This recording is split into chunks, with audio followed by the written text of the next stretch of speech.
PM Narendra Modi ने बताया देश में कब से शुरू होगी 6G सर्विस। प्रधानमंत्री नरेंद्र मोदी ने कहा इस दशक के अंत तक देश में 6G सर्विस शुरू हो सकती है। उन्होंने आगे कहा इसके लिए सरकार की ओर से कोशिशें आरंभ हो गई हैं। देश में 3G और 4G सेवा उपलब्ध है और अगले कुछ महीनों में 5G सेवा की शुरुआत किए जाने की तैयारी है। वहीं पीएम मोदी कहते दिखे इस दशक के अंत तक 6G सेवा आरंभ हो पाए, इसके लिए एक टास्क फोर्स ने काम करना शुरू कर दिया है।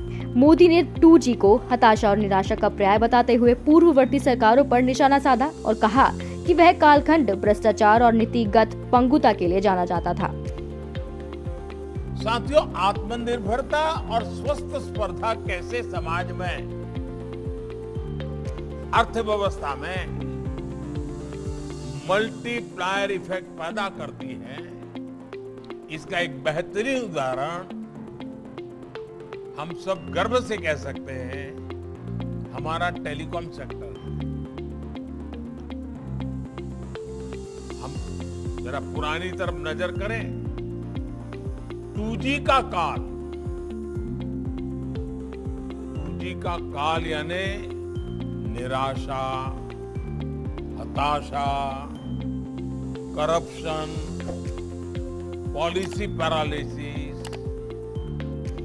और आज उस कालखंड से बाहर निकलकर देश ने 3G से 4G और 5G और 6G तक की तरफ तेजी से कदम बढ़ाए हैं।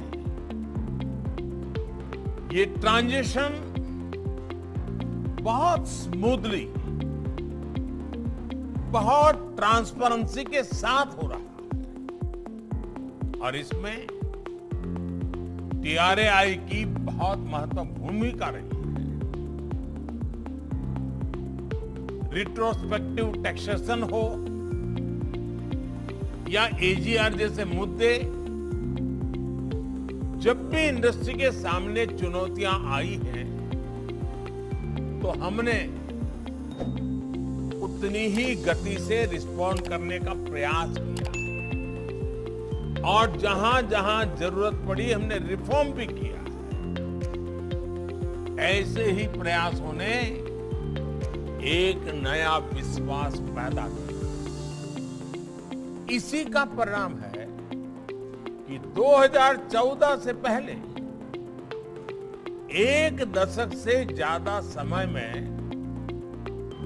जितना FDI टेलीकॉम सेक्टर में आया है उसमें 1.5 गुना से अधिक सिर्फ इन 8 सालों में आया है। भारत के पोटेंशियल पर इन्वेस्टर्स के इसी सेंटिमेंट्स को मजबूत करने की जिम्मेदारी हम सभी पर है।